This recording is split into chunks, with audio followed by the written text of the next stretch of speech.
Salve, salve, meu cara e minha cara rubro-negra. Antes de qualquer coisa, eu quero desejar para você uma excelente terça-feira, mas é o seguinte, meu camarada, minha camarada. Infelizmente, o clima não é bom. Vene Casagrande, nesse vídeo que eu vou trazer para vocês aqui, traz uma verdadeira bomba, uma notícia avassaladora sobre o Flamengo e Jorge Sampaoli, tá? Que você vai ficar estarrecido. Te prepara aí, toma um copo com água para você se acalmar, porque infelizmente o buraco é mais embaixo, tá? Você vai ver aqui em Vene Casagrande um repórter super bem informado, sabe tudo que acontece no Flamengo e vai trazer essa bomba agora. Agora, antes de mais nada, rubro-negro, apesar de tudo, a gente é flamenguista, a gente ama o Flamengo. Então faz o seguinte, meu camarada, minha camarada, cola aqui comigo, segura na minha mão, não solta não, fica nesse vídeo até o final. E se você não tá inscrito no canal do seu amigo aqui, Emer Show, que tem essa afinidade, que é o Flamengo, tem essa afinidade com você, vai aqui embaixo, se inscreve no canal, ativa o sino das notificações, assim todo dia eu venho aqui te deixar a par de tudo que tá rolando no Flamengo. Ganhando ou perdendo não tem jeito, uma vez Flamengo, sempre Flamengo, e isso junta a gente. Bora pro vídeo aqui, já mete o dedo no like, vem comigo e comenta. Você acha que ainda dá pro Sampaoli? Você acha que ainda tem condições do Sampaoli dar uma volta por cima no Flamengo? Comenta aqui e bora curtir junto aqui esse vídeo aqui, e você comenta o que você achou depois do vídeo também. Pergunta, Fernando, porque de fato esse jogo contra o Grêmio, um jogo de ida pela Copa do Brasil, foi um jogo modelo, digamos assim. Porque o Flamengo jogou muito bem, foi a melhor partida do Flamengo sob o comando do Sampaoli. E sabe o que mudou? Um soco na cara. E foi isso que aconteceu. Porque assim, o ambiente no Flamengo não é o mesmo, Fernanda Maia. Esquece, o clima está horrível. A verdade é essa. Você percebe, ontem eu tive a oportunidade de assistir o jogo ali da arquibancada, bem próximo mesmo. Você percebe que não existe sintonia entre Sampaoli e os demais jogadores. Não tem essa sintonia, o clima está horrível. Esse soco na cara, de fato, para mim, atrapalhou bastante o ambiente do Flamengo. E assim, vou ser bem sincero, assistindo de perto ontem, eu pude perceber ali que os jogadores não têm a menor vontade. Nem parecia que o Flamengo tinha acabado de ser eliminado na Libertadores, ter passado por um grande vexame lá no Paraguai, diante do Olímpia, e os jogadores demonstrando novamente, sabe, nenhuma vontade. Parecia um jogo de entrega de faixa, parecia que o Flamengo estava comemorando algo, e não estava. Na partida de ontem eu vou salvar 4 jogadores ali, Fabrício Bruno, o Wesley, Bruno Henrique e Luiz Araújo, quando entrou no segundo tempo, entrou com muita vontade. Fora isso, Ayrton Lucas é outro. Alguém precisa chamar o Ayrton Lucas de volta. Depois que foi para a seleção brasileira, não é mais o mesmo. É muito estranha a forma como o Flamengo está jogando. E ontem, novamente, diante de mais de 60 mil pessoas, na minha opinião, mais uma partida super apática. Não podemos esquecer, o Flamengo enfrentou um São Paulo reserva. Reserva, até o goleiro era reserva. E se a gente for parar e analisar, o time de São Paulo ajeitadinho. Por quê? Um bom trabalho do técnico Dorival Júnior. Olha que ironia do destino. Logo o Dorival, que a diretoria deu um pé na bunda, por nada para pegar o Vitor Pereira. Para você ver como que é o trabalho. E aí vem o erro da diretoria do Flamengo, mas eu não vou ficar sendo repetitivo aqui. Fato é o seguinte, ou esses jogadores tomam vergonha na cara, voltam a honrar a camisa do Flamengo, ou de fato a eliminação na Copa do Brasil é algo bem tangível. A gente está falando de um jogo extremamente perigoso. Uma vitória, um jogo, entre aspas, confortável, mas perigoso, o que você quer dizer? Muito perigoso, porque assim, nos primeiros 15 minutos, se o Grêmio abre o placar, eu não vejo esses jogadores aguentando a pressão. Porque, de fato, se a gente for parar e analisar, eles não conseguem jogar sob pressão. O time estava ontem extremamente nervoso. E, repito, sem vontade de ganhar a partida. E, assim, Campeonato Brasileiro, Fernanda, esquece. Não tem. Com essa postura aí, não tem como o Flamengo correr atrás do Botafogo em busca do título do Campeonato Brasileiro. Sobra agora a Copa do Brasil. Se o Flamengo foi eliminado na quarta-feira, e quando eu digo se o Flamengo foi eliminado, é porque, embora tenha um resultado positivo de 2-0, eu ainda acho um resultado extremamente perigoso. E o Grêmio não é um time morto. Muito pelo contrário. Tem que ressaltar o trabalho do Renato Gaúcho à frente da equipe tricolor gaúcha. Ontem virou o Fluminense. Pois é, então assim, é um jogo perigoso. E se o Flamengo for eliminado, aí, amigo, não tem como segurar o São Paulo. Pedro, beijo para Pedro Certeza. Lucas Pedrosa, olha só, eu ia te perguntar como colar esses cacos, mas antes eu quero saber uma coisa. Ontem o Sampaoli estava com a corda, porque já perdendo, final do jogo, no Maracanã, um negócio quente, e aí ele é salvo por um gol de Pedro. Como é o futebol, né? Fernanda, assim, o Gabigol ele saiu até com raiva, assim como o Arrascaeta também saiu com raiva e foi direto nem foi pro banco de reservas, por uma situação que eu acho que está muito claro que ele perdeu o grupo. E o grupo também perdeu o treinador, podemos dizer assim. Inclusive, na entrevista coletiva ontem dele, ele fala que os jogadores têm que se adaptar ao que o técnico pede. Eu até entendo, mas eu não acho que é uma coisa de 880, é uma via de mão dupla. O técnico pede, os jogadores se adaptam. Os jogadores se adaptam também e o técnico se adapta ao jogador. Sim. Então, eu acho que isso no Flamengo ele tem sido muito claro de que ele perdeu o grupo e isso está sendo traduzido dentro de campo. Ontem ele optou por uma formação diferente, ele colocou um 4-3-3, ele tira o Everton Ribeiro e coloca o Vitor Hugo para poder dar uma consistência a mais no meio campo, coloca o Léo Pereira e o Ayrton Lucas justamente do lado esquerdo, onde sofreu bastante contra o Olímpia, mas para mim a maior dificuldade do Flamengo é construindo com bola. Além do sem bola, que já é óbvio que é muito ruim, é construindo com bola. O Flamengo não consegue ter associações que façam os seus jogadores de frente, que são craques, que são decisivos, terem a oportunidade de decidir as partidas. E aí, previsivelmente, o São Paulo conseguiu marcar o Flamengo de forma tranquila. Era o time reserva, mas com vários baitas jogadores. Então eu acho que assim, se fosse o titular, a chance era grande do São Paulo sair com a vitória do Maracanã. E esse pênalti aí, a marcação dele, surge de uma jogada polêmica, né? E a Nadine vai conversar, vai falar pra gente o que aconteceu, porque na verdade o que se falou é que o lance estava impedido, né? Vamos ver o que a Nadine falou em relação a isso. No jogo do Flamengo e São Paulo, o árbitro marcou a penalidade e o São Paulo reclamou muito. O Michel Araújo acabou sendo imprudente também, acaba cometendo a falta no Luiz Araújo, o árbitro bem posicionado marcou a penalidade. Na minha opinião, o pênalti foi bem marcado. A dúvida seria a posição do Luiz Araújo no início da jogada. O VAR traçou as linhas e a posição era legal, portanto o pênalti foi bem marcado. O negócio foi que o povo comentou da linha traçada, né? Não sei se a gente tem essa imagem aí, eu acredito que não, né? Porque não é nossa. Mas a linha... Ai, a imagem do VAR pode. Cadê ela ali? Aqui tem esse encontro do telão. Ali dá pra ver melhor. Porque não é a linha azul, é a linha amarela. Isso. Que não dá pra ver nitidamente. Aí você consegue ver o pé que deixa em condição o jogador do Flamengo. Pra você, ele não estava impedido? Pra você também não? Pra mim, a arbitragem acertou. Não, pra mim a arbitragem acertou. Inclusive... É porque, assim, mas Fernanda, porque a gente tem um público que às vezes não é tão, assim, profundo no futebol. Mas por que tem a ver o pênalti? Porque antes de marcar o pênalti, a jogada começa por aí. E se estiver impedido, aí você não consegue marcar o pênalti e a jogada tem que parar, né? Então foi por isso que o debate é em cima desse impedimento. Então vocês acham que não tá? Eu nem acho que a comissão técnica, os jogadores de São Paulo, tenham que reclamar desse lance. Tem que reclamar do Michel Araújo, que fez um pênalti totalmente infantil. Você viu o pênalti? Não havia a menor necessidade do jogador tricolor levantar a perna assim como ele fez. Foi um pênalti muito infantil. Mas, na minha opinião, a arbitragem acertou. Daqui a pouco a gente vai falar.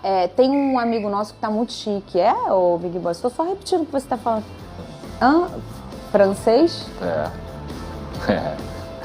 Hoje eu vou almoçar croissant. Mas pra mim, sabe o que é? Não tô brincando, eu tenho uma sombra.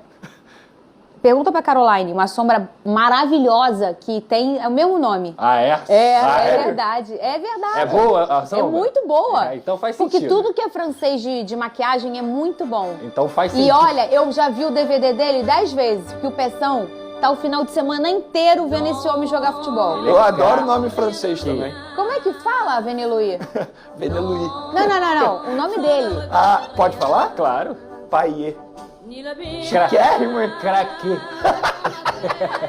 Agora você vê, há uma semana atrás... Vai salver o Basquê. Há uma semana atrás, o nosso amigo tava com aquela música. Qual era a música? Una palavra. Una palavra. E olha... O seu story foi sensacional, inclusive. Aumenta aí, ô DJ Alex. Ó que chique. Aí você imagina tomando uma sopa de cebola no pé da torre. Senhora, coisa deliciosa. Pra acabar esse romance é só um rebaixamento. Tem nada de... Não sei nem que palavra é essa. Meu Deus. Não tem nem essa palavra. Rebaixê. Cuidado, Paier, pra não rebaixar. Isso é inveja dele. Toma cuidado, hein, Botafogo. Tá vendo como você é malvado? Tô Eu tô te defendendo aqui com esse traíra e você vem em mim. É mais fácil de passar o Flamengo. Não, eu não nego. Uma coisa eu sei. Os pontos de você pra ele é o mesmo do dele pra mim. É isso. É tipo isso. Aqui, vamos deixar essa torre aqui o tempo todo? Deixa a tua. Do Flamengo e 2 ou 3 jogos depois o Dorival confirmou. Isso daí só corrobora com aquilo que nós estávamos falando sobre o trabalho do Dorival como ser humano. né, como pessoa. Porque às vezes o treinador é bom, o treinador consegue resultado, mas ele não consegue ter essa aproximação dos jogadores. Quando o treinador é bom, quando o treinador consegue criar um bom ambiente, o cara é honesto, o cara consegue olhar nos olhos dos jogadores, consegue passar o que ele deseja dentro de campo e ter um relacionamento de respeito, o jogador vai depois e reconhece. Porque você viu ali que foram quase todos, não é que foi um ou outro, não, foram todos. Então, ou seja, o ambiente do Flamengo, quando o Dorival esteve por lá, era um ambiente sadio, um ambiente em que as pessoas conseguiam... nós não víamos aí um preparador físico agredir um jogador, né, para tentar fazer a comparação com o Sampaoli, né, e com aquilo que a gente vem escutando sobre o Sampaoli, que não é novidade. O Sampaoli foi assim no Santos, foi assim no Atlético Paranaense e está sendo assim no Flamengo. Um cara genioso. Um cara genioso, um cara que tem a sua personalidade. Então, o problema não é do Sampaoli, o problema é de quem contrata. Eu acho que o Dorival Júnior é o Dorival Júnior por onde ele passar, né? Eu acho que o Dorival vai deixar sempre essa imagem e esse respeito dos jogadores perante ao seu trabalho. Isso é em relação ao Dorival. Em relação ao jogo, o time do Flamengo sentiu a desclassificação, um time que sofreu com o São Paulo, né? Eu acho que o primeiro tempo foi um jogo equilibrado. Eu volto a falar que o Lucas vai trazer, e o Lucas trouxe para o futebol brasileiro algo que não se tinha, que é o cara que pega a bola e parte para cima dos adversários, tentando 1 contra 1, jogando os espaços curtos. O Lucas faz isso o tempo todo. É a primeira opção dele, né? Isso ele tem por característica. No Quando gol ele pega fez, a bola, sim. Quando ele pega a bola, ele procura uma jogada individual e vai para dentro dos caras. Eu acho que isso não tem. Isso para quem está começando agora, né, um atacante, acho que vocês poderiam observar o Lucas jogando no futebol brasileiro. Até porque ele vai encontrar mais espaços que ele encontrava na Europa. Na Europa, os times eram mais organizados e ele tinha pouco espaço. E mesmo assim, ele fez belas jogadas, gols bonitos também na Europa. E o São Paulo, acho que no meu modo de ver, no segundo tempo, abriu mão do resultado. Sentou Em determinado momento, acho que depois do 20º minuto de jogo, o São Paulo... mas o Flamengo pressionou. Era normal, o Flamengo vinha de uma desclassificação terrível, vexatória, perdendo de 1-0 em casa, com a torcida pressionando, né, com o treinador sendo questionado. Era normal que ele partisse para cima do São Paulo para tentar o empate.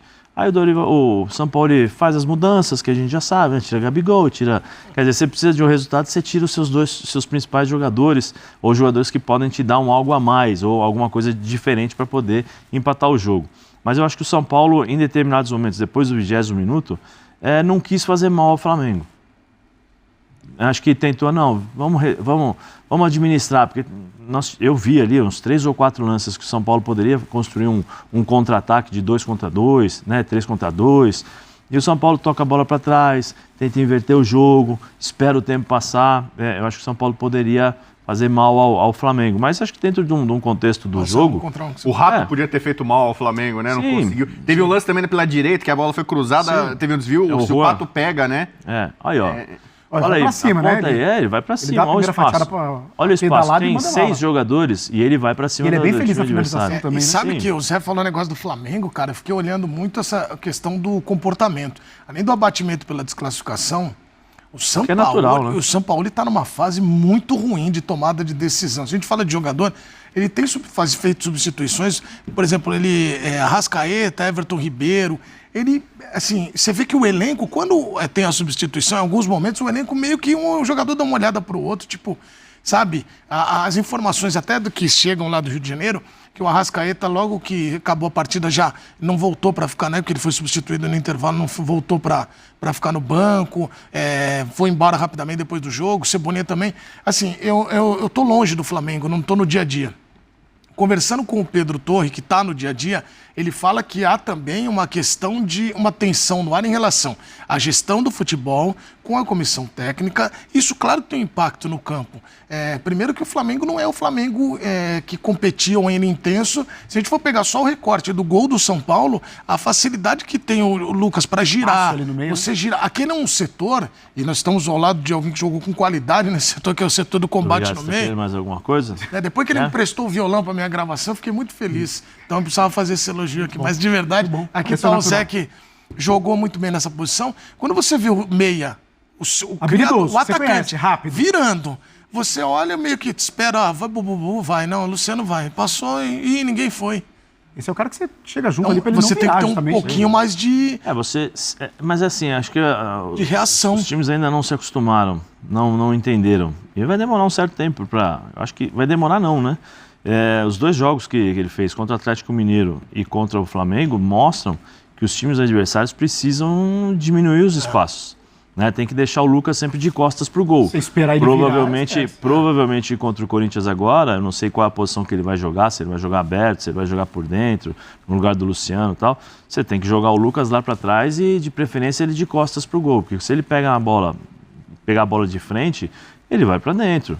E aí é um Deus nos acuda, porque ele tem velocidade, ele tem técnica de dribles curtos, né? Ele dribla em espaço curto, só vê o gol aí, o que ele fez. Jogava futsal também no começo, só ver o que ele fez. Então isso, pro futebol brasileiro, é algo novo. Bom, pelo que vocês estão falando, é titular então, né? Eu acho que sim, não para esse jogo contra o Corinthians não tem. E mesmo quando o Luciano voltar, o Lucas é titular, aberto pela direita, com mobilidade para sair. Dúvida como é que fica esse lugar do Rato. São Paulo. Em relação ao Rames, né, Rodrigues, deu para ver. Com a bola nos pés ele sabe jogar.